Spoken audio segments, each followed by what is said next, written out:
আমি ব্যাঙ্গালোর থেকে খায়ুনেসা সৈয়দ, একজন গৃহিণী। যিশু মানুষকে ভালোবাসার কথা বলেছেন, আর মুহাম্মদ তার অনুসারীদেরকে ধর্মের জন্য যুদ্ধ করতে বলেছেন।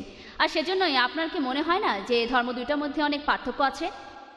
বোন, আপনি প্রশ্ন করলেন যে যীশু খ্রিস্ট তার অনুসারীদের বলেছেন মানুষকে ভালোবাসতে, আর মোহাম্মদ সাল্লাল্লাহু সাল্লাম তার অনুসারীদের বলেছেন প্রয়োজন হলে তোমরা যুদ্ধ করবে ইত্যাদি। আর দুটো ধর্মের মধ্যে পার্থক্য। বোন, যদি আপনি জানেন, এটা আছে গসপেল অফ ম্যাথিউ 5 নম্বর অধ্যায়ে বলা হয়েছে যে যীশু খ্রিস্ট নিজের মুখে বলেছেন এই আইনটা প্রাচীনকালের আইন, যে চোখের বদলে চোখ আর দাঁতের বদলে দাঁত। এটা ছিল মুসা আলাইহিস সালামের সময়ের আইন, তিনি এই আইনটা এনেছিলেন, চোখের বদলে চোখ, দাঁতের বদলে দাঁত। যদি কেউ আপনার চোখ তুলে নেয়, আপনি তার চোখ তুলে নেবেন। সুবিচারের কোনো সুযোগ ছিল না, সে সময় কোনো কোর্ট আদালত ছিল না। আপনি আমার চোখ তুললে আপনারটাও আমি তুলবো, চোখের বদলে চোখ, দাঁতের বদলে দাঁত। আপনি আমার দাঁত ফেলে দিলে আমিও আপনারটা ফেলে দেবো, ডাইরেক্ট, সব কিছুই শর্টকাট, আদালতে যাওয়ার কোনো প্রয়োজন নেই। কিন্তু যদি কোনো বাচ্চা ছেলে খেলা করতে করতে আপনার চোখে আঘাত করে, এখনকার দিনে যদি কেউ ভুল করে আপনাকে চোখে আঘাত করে, আপনি তার চোখ তুলে নেবেন না, যদি ভুল করে হয়। আর যীশু খ্রিস্ট তিনি শান্তিতে থাকুন, আরেকজন আধ্যাত্মিক নেতা, তিনি আরেকজন ঈশ্বরের প্রেরিত দূত। মানুষ তখন এই আইনটা মেনে চলতো, চোখের বদলে চোখ, দাঁতের বদলে দাঁত। যীশু এটার প্রতিকার করলেন। এটা আছে গসপেল অফ ম্যাথিউ 5 নম্বর অধ্যায়, যে এটা প্রাচীনকালের নিয়ম, চোখের বদলে চোখ, দাঁতের বদলে দাঁত। কিন্তু আমি তোমাদেরকে বলছি যে যদি কেউ তোমার গালে এক থাপ্পড় মারে, আরেকটা গাল বাড়িয়ে দিও।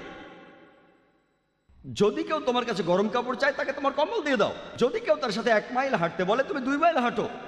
যদি কেউ আপনার এক গালে থাপ্পড় মারে, আরেকটা বাড়িয়ে দিন। মানুষ তখন সেই আইনটাই মেনে চলতো, তারা মুসার আইন মেনে চলতো। যীশু খ্রিস্ট এর প্রতিকার চাইলেন আর নতুন আইনের কথা বললেন, যে কেউ তোমার এক গালে থাপ্পড় মারলে আরেকটা বাড়িয়ে দাও। আইনটা সে সময়ের জন্য ভালো। তবে আমি প্রশ্ন করছি, এখন কোনো খ্রিস্টান কি এটা মেনে চলেন? যদি এক গালে থাপ্পড় মারেন না, লোকজন সামনে থাকলে হয়তো আরেকটা বাড়িয়ে দিতে পারে। কিন্তু যদি আপনি কোনো ফাদারের কাছে বা যাজকের কাছে যান, তারপর জোরে একটা থাপ্পড় মারেন, হয়তো মানুষের সামনে তিনি একটা থাপ্পড় খাবেন। আপনি থাপ্পড় মারতে থাকলে তিনি কখনোই গাল বাড়িয়ে দেবেন না। তবে এখন সেই সময় না যে কেউ থাপ্পড় মারবে আর আরেকটা গাল বাড়িয়ে দেবেন। যদি কেউ ভুল করে আপনাকে থাপ্পড় মারে, ক্ষমা করে দিতে পারেন। কিন্তু যদি কেউ ইচ্ছে করে থাপ্পড় মারে আর আপনি যদি গাল বাড়িয়ে দেন, প্রত্যেকদিন সকালে আপনাকে একটা থাপ্পড় সে মেরে যাবে। হয়তো 1 দিন বা 2 দিন ফাদার রাজি হবে, তবে প্রত্যেকদিন থাপ্পড় মারতে থাকলে তিনি আরেকটা গাল বাড়িয়ে দেবেন না, এ কাজ করবেন না। তাহলে নবীজি মুহাম্মদ সাল্লাল্লাহু আলাইহি ওয়াসাল্লাম তিনি আরেকজন ঈশ্বর প্রেরিত দূত। তিনি যে আইনটা আনলেন যে তোমরা পরিস্থিতিটা বিচার করবে, পবিত্র কোরআনে সূরা নিসার 171 নম্বর আয়াতে উল্লেখ আছে, তোমরা দিনের ব্যাপারে বাড়াবাড়ি করিও না। ইসলাম মধ্যম পন্থা, মধ্যবর্তী পথ। যদি কেউ আপনাকে ভুল করে আঘাত করে, তাকে ক্ষমা করতে পারেন।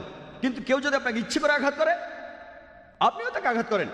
ইসলামিক আইন বলে যদি কারো উপর অত্যাচার করা হয়, সে যদি প্রতিবাদ না করে, তাহলে যার উপর অত্যাচার করা হচ্ছে সেও অপরাধী। যদি কেউ আপনার সাথে অন্যায় করে, আপনি যদি তাকে শুধরে না দেন, তাহলে আপনিও একজন অপরাধী। যার উপর অত্যাচার করা হচ্ছে তার প্রতিবাদ করা উচিত, অত্যাচারীকে একটা শিক্ষা দেওয়া উচিত। যদি সেটা না করে, তাহলে সেও অপরাধী। যেমন ধরেন একজন লোক কোনো একটা অন্যায় করছে, আপনি দেখছেন কেউ চুরি করছে, আপনি দেখছেন কেউ মহিলাদের উত্ত্যক্ত করছে। আমাদের প্রিয় নবী বলেছেন, যদি কোনো অন্যায় কাজ দেখো, সেটা হাত দিয়ে থামাও, সেটা সবচেয়ে ভালো। যদি তুমি হাত দিয়ে অন্যায়টা থামাতে না পারো, তাহলে তোমার মুখ দিয়ে থামাও, তাকে বলে এই কাজ করো না। যদি সেটাও না পারো, অন্তত পক্ষে মনে মনে তাকে অভিশাপ দাও। এটা হচ্ছে বিশ্বাসীদের সবচেয়ে নিচের স্তর, অন্তত পক্ষে মনে মনে খারাপ বলেন। তাহলে ইসলাম এমন ধর্ম যেটা মধ্যম পথের কথা বলে। নবীজি সাল্লাল্লাহু আলাইহি ওয়াসাল্লাম আমাদের শিখিয়েছেন, যদি খারাপ লোকেরা তোমাদের সাথে লড়াই করতে যায়, তোমরা ভয় পেও না, তাদের সাথে লড়াই করো। যদি পাল্টা লড়াই না করেন, তারা পৃথিবীর সব গরিব মানুষের উপর অত্যাচার করবে। যদি আল্লাহ আপনাকে লড়াই করে শক্তি দিয়ে থাকেন আর কাউকে অন্যায় করতে দেখেন, এটা আবশ্যিক যে সেই অন্যায়ের বিরুদ্ধে আপনি লড়াই করবেন, এটা করতে হবে। আর তাই আজকের দিনে সবচেয়ে ভালো আইন, অন্যায়ের বিরুদ্ধে লড়াই করতে হবে যাতে শান্তি বজায় থাকে। কারণ আজকের দিনে আমাদের সমাজ খুবই খারাপ হয়ে গেছে, চারদিকে অন্যায় অপরাধ বেড়েই চলেছে।